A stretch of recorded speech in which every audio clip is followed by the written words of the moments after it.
తిరుమల శ్రీవారి ఆలయంలో జనవరి 10వ తేదీ నుండి 19వ తేదీ వరకు నిర్వహించనున్న 10 రోజుల వైకుంఠ ద్వార దర్శనాలకు అంగరంగ వైభవంగా ఏర్పాట్లు చేస్తున్నట్లు టీటీడీ ఈవో జె శ్యామలరావు తెలియజేశారు. తిరుమలలోని అన్నమయ్య భవన్లో మంగళవారం ఆయన వైకుంఠ ఏకాదశి ఏర్పాట్లపై మీడియా సమావేశం నిర్వహించారు. తిరుమలలో వైకుంఠ ద్వార దర్శనాలకు అంగరంగ వైభవంగా ఏర్పాట్లు చేస్తున్నట్లు చెప్పారు.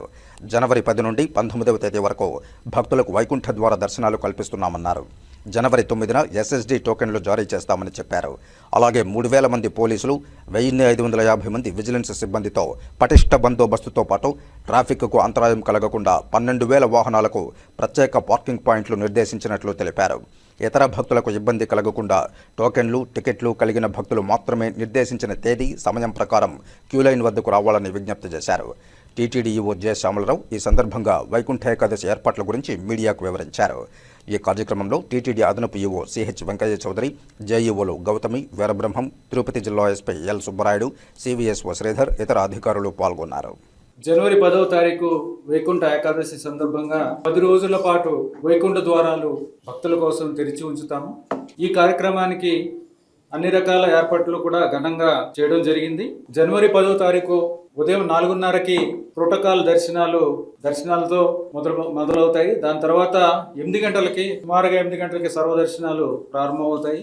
జనవరి 10న ఉదయం 9 నుంచి 11 గంటల వరకు శ్రీదేవి భూదేవి సమేతంగా మలయప్ప స్వామివారు స్వర్ణరథంపై ఆలయం యొక్క మాడవీధుల్లో భక్తులకు దర్శనమిస్తారు. తర్వాత 12 గంటల నుంచి 4 గంటల దాకా మలయప్ప స్వామివారు వాహన మండపంలో ఉంటారు, భక్తులకు దర్శనమిస్తారు. జనవరి 11 వైకుంఠ ద్వాదశి సందర్భంగా 5:30 నుంచి 6:30 వరకు, ఉదయం 5:30 నుంచి 6 గంటల వరకు చక్ర స్నానం కార్యక్రమం ఉంటుంది. టోకెన్లకు సంబంధించి తిరుపతిలో 8 కేంద్రాలు, తిరుమలలో 1 కేంద్రం, మొత్తం 94 కౌంటర్ల ద్వారా ఎస్ఎస్డి టోకెన్లని ఇవ్వడం జరుగుతుంది. 10, 11, 12 తేదీలకి సంబంధించిన 3 రోజులకి సంబంధించిన టోకెన్లు 1,20,000 టోకెన్లు 9th జనవరి 9వ తారీఖున ఉదయం 5 గంటలకి ఇవ్వడం జరుగుతుంది. దీని తర్వాత మిగిలిన రోజులకు సంబంధించిన టోకెన్లు ఏ రోజుకు ఆ రోజు 3 కేంద్రాల్లో ఇవ్వడం జరుగుతుంది. శ్రీనివాసం, విష్ణు నివాసం, భూదేవి కాంప్లెక్స్ లో మామూలుగా ఇచ్చే ప్రకారమే ఎస్ఎస్డి టోకెన్లు అక్కడ ఇవ్వడం జరుగుతుంది. ఈ కేంద్రాలు ఎక్కడ అనేవి ఇందిరా మైదానం, రామచంద్ర పుష్కరిణి, శ్రీనివాసం కాంప్లెక్స్, విష్ణు నివాసం కాంప్లెక్స్, భూదేవి కాంప్లెక్స్, బైరాగి పట్టణంలోని రామానాయుడు ఉన్నత పాఠశాల, ఎంఆర్పల్లిలోని జిల్లా పరిషత్ ఉన్నత పాఠశాల, జీవకోనలోని జిల్లా పరిషత్ ఉన్నత పాఠశాల, తిరుమలకి సంబంధించి తిరుమల వాసుల కోసం బాలాజీ నగర్ కమ్యూనిటీ హాల్. ఇప్పటికే ఎస్ఈడి టోకెన్లు 1,40,000, శ్రీవాణి టోకెన్లు ఆన్లైన్లో విడుదల చేయడం జరిగింది 19,500 ఇప్పటికీ. అలాగే ప్రత్యేక దర్శనాలు అంటే విఐపి బ్రేక్,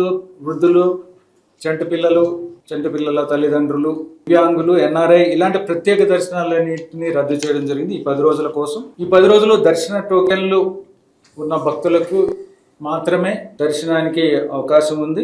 ఎస్ఈడి టోకెన్లు, ఎస్ఎస్డి టోకెన్లు కానీ ఎస్ఈడి టోకెన్లు కానీ వీరందరూ కూడా తమకు కేటాయించిన సమయానికి మాత్రమే రావాల్సిందిగా, అదే రోజు ఏ రోజుకైతే కేటాయించామో ఆ రోజుకి అదే సమయానికి కేటాయించిన సమయానికి రావాల్సిందిగా కోరుతున్నాం.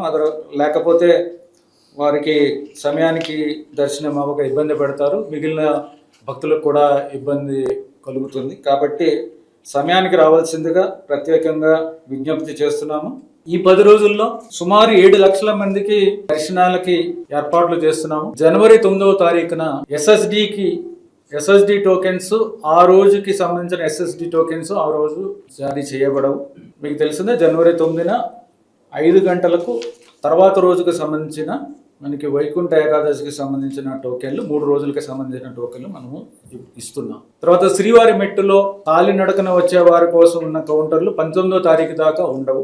సిఫార్సు లేఖలు కూడా ఈ 10 రోజులు తీసుకోబడవు. వసతికి సంబంధించి ఈ 10 రోజుల పాటు ఆన్లైన్ బుకింగ్ వ్యవస్థ ఉండదు. సామాన్య భక్తుల కోసం సిఆర్ఓ నుంచి వసతి ఇవ్వడానికి ఏర్పాట్లు చేశాము. అలాగే 8 నుంచి 11వ తారీఖు వరకు అంటే 4 రోజుల పాటు MBC, ERP, TBC, cottage donor scheme allotment ఈ కౌంటర్లన్నీ కూడా మూసివేయబడతాయి. ట్రాఫిక్ సంబంధించి అన్ని రకాల ఏర్పాట్లు జిల్లా పోలీసు తరపు నుంచి చేయడం జరిగింది. ఎస్పీ గారు కూడా ఉన్నారు.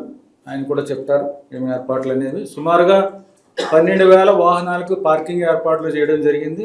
MBC, outer ring road, RBGH area, Parakamani Bhavan సమీపంలోని పార్కింగ్ స్థలాలు ఏర్పాటు చేయడం జరిగింది.